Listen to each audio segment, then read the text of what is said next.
Eu namorei meu ex-namorado Mike por um período e nossa relação logo se transformou em algo obsessivo e ameaçador. No começo, nossos encontros eram simples, como ir a restaurantes, dar voltas de carro ou ficar na casa dele, já que meus pais estavam sempre em casa, o que tornava as coisas constrangedoras caso quiséssemos fazer algo a mais. Mike era um rapaz um tanto explosivo. Era grande para um garoto de 17 anos por jogar futebol, mas ele não se encaixava bem com os jogadores populares. Ele preferia passar o tempo com uma turma que curtia maconha e também com os amigos comuns, pelo menos foi o que ele me disse. Como eu não frequentava a mesma escola, não tinha certeza com quem ele realmente se relacionava. Algo pareceu estranho quando mencionei que estava pensando em dar um tempo no relacionamento. Quando ele me pegou, fomos dar uma volta de carro e eu expliquei que acreditava que precisávamos dar um tempo. Ele se recusou a aceitar a ideia e exigiu com raiva saber o que havia feito de errado. Ao mencionar que sentia que a conexão entre nós estava se perdendo, ele ficou tão furioso que socou o painel do carro, deixando uma marca significativa. Começou a gritar e me amedrontar, a ponto de eu quase sair do carro. Ele me deteve colocando a mão no meu ombro e disse: "Não, não, não." E então começou a mostrar um lado dele que eu nunca havia visto antes, algo totalmente enlouquecido. Saí do carro quando ele parou em uma rua tranquila. Ele gritou para eu voltar, mas não obedeci. Minha mãe veio me buscar. Mais tarde, Mike me enviou uma mensagem pedindo desculpas, mas eu não respondi. 2 noites depois, saí de casa para ir até a residência de Andrew, um amigo meu. Eu planejava passar um tempo lá, já que ele morava a apenas 2 quadras de distância. Enquanto caminhava, notei alguém do outro lado da rua, não muito atrás de mim, caminhando na mesma direção. Tive a sensação de que estava sendo seguida e mandei uma mensagem para Andrew, avisando que achava que alguém estava me seguindo. Ele respondeu: "Ok." Olhei mais uma vez, pois ouvi o som de sapatos correndo na calçada, aproximando-se por trás de mim. Vi então um indivíduo de capuz preto correndo em minha direção. Gritei e comecei a correr o mais rápido que pude por cerca de 5 segundos, até ver Andrew aparecer na frente de sua casa, confuso. Olhei para trás mais uma vez e vi o sujeito de preto correndo na direção oposta pela rua.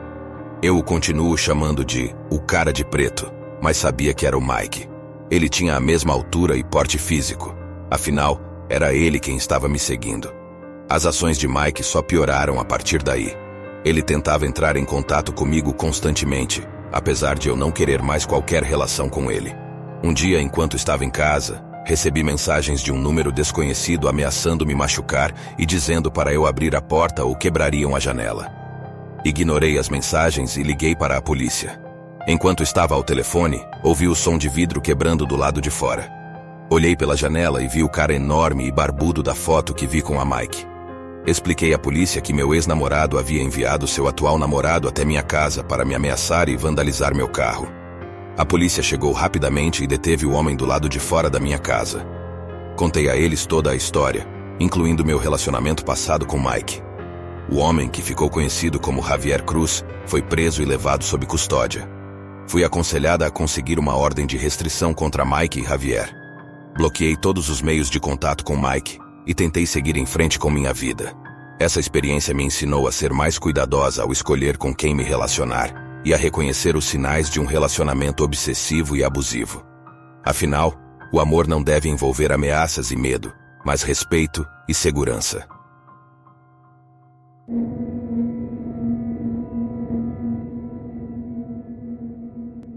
Namorei meu ex-namorado Kian por 2 anos.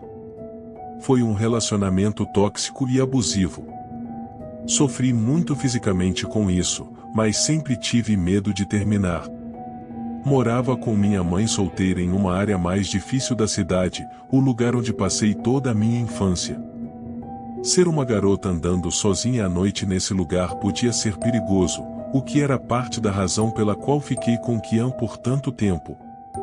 Ele era um cara grande para um jovem de 17 anos, era por isso que jogava futebol, mas ele não se dava com os atletas, ele se relacionava mais com um grupo de maconheiros e com o pessoal comum, pelo menos foi o que ele me disse. Eu não frequentava a mesma escola que ele, então não sabia com quem ele realmente andava. Alguma coisa estava errada quando eu disse que queria dar um tempo. Quando ele me pegou, fomos dar uma volta de carro e eu disse a ele que achava que deveríamos dar um tempo.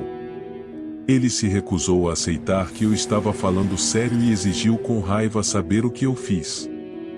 Quando eu disse que simplesmente sentia que a chama não estava mais lá, ele ficou tão bravo que socou o painel do carro, deixando um grande afundamento nele.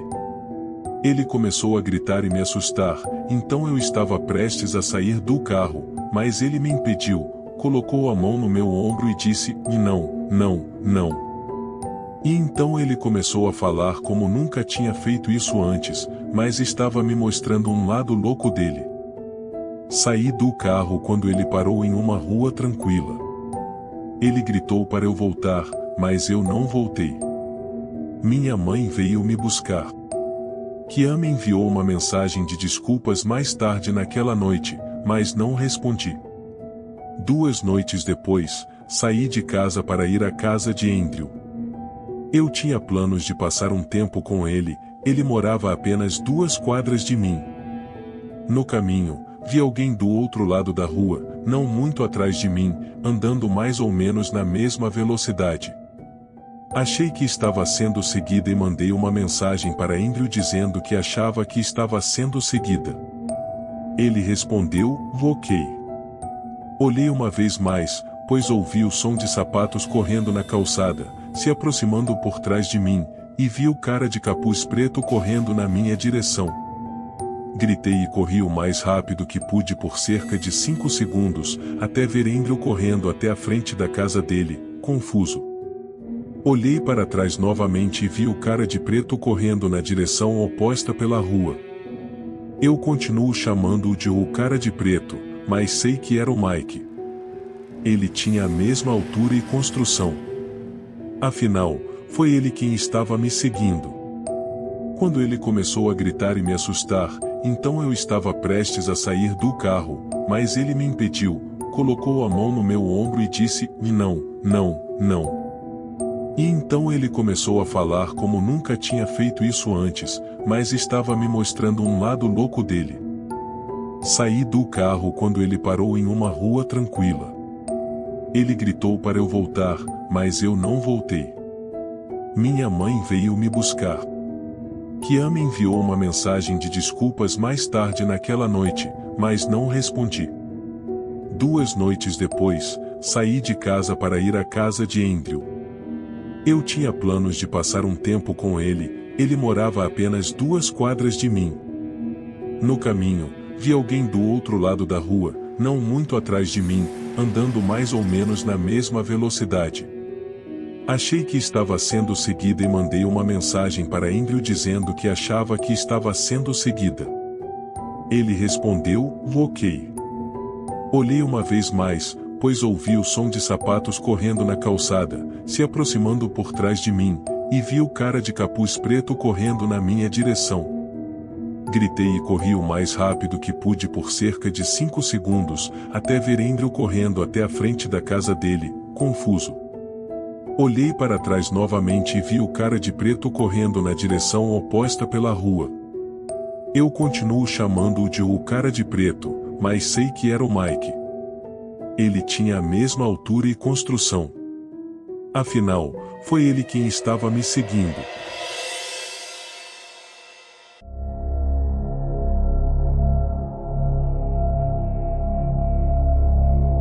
Tive 3 namoradas na minha vida. Minha namorada atual, com quem estou há 3 anos felizmente, minha primeira namorada na faculdade e minha segunda namorada, Kelly.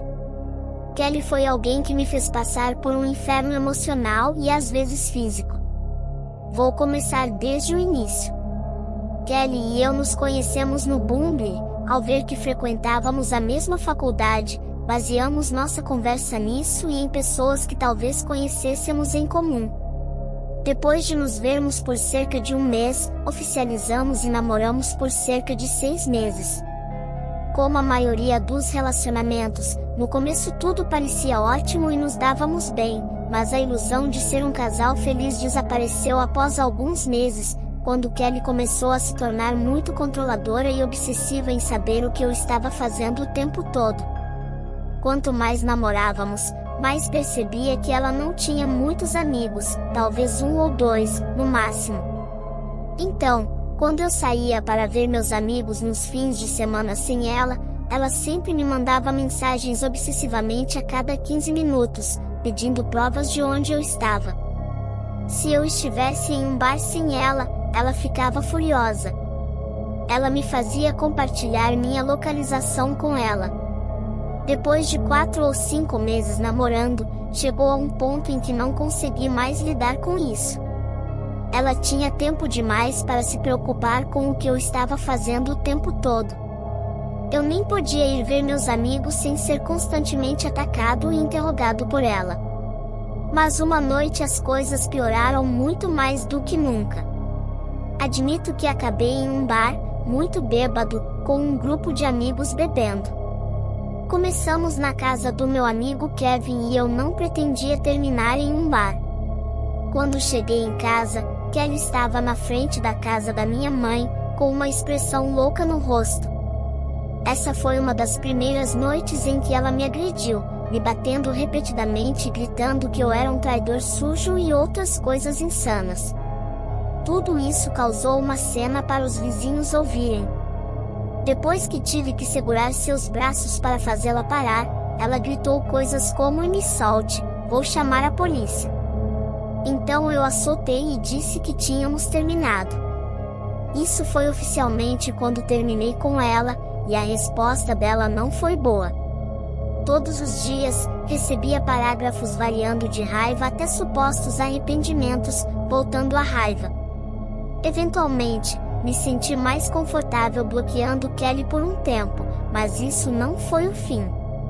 Um dos meus amigos que a seguia no Instagram ainda me enviou uma captura de tela da foto que ela postou com um cara musculoso e feio, que parecia querer matar a pessoa que estava tirando a foto. Fiz uma piada com meus amigos dizendo: "Nossa, vejo que ela melhorou". No entanto, Kelly fez o impensável. Eu estava confortável na minha cama, na segurança percebida da casa. Estava sozinho em casa, como sempre, morando na casa dos meus pais. Foi quando ouvi batidas na porta da frente lá embaixo. Pulei da cama e fui para a sala ouvir. Havia um homem gritando do outro lado, gritando: "Abra a porta, underline, underline". Não o reconheci, não queria que ele soubesse que eu estava em casa. Depois, um número aleatório começou a ligar para o meu celular.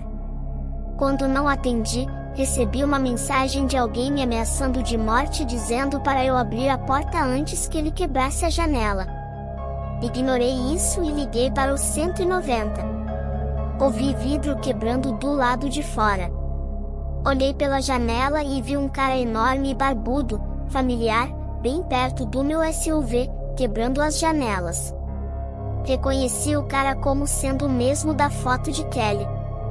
Enquanto estava no telefone com o 190, expliquei que minha ex-namorada louca mandou seu namorado atual até minha casa para me ameaçar, e ele estava danificando meu carro. Respondi a várias perguntas enquanto a polícia estava a caminho. Enquanto isso, o homem continuava gritando do lado de fora e batendo na porta, enviando mensagens ameaçadoras. A polícia chegou surpreendentemente rápido, para meu alívio, e eles pegaram o homem ainda na frente da minha casa.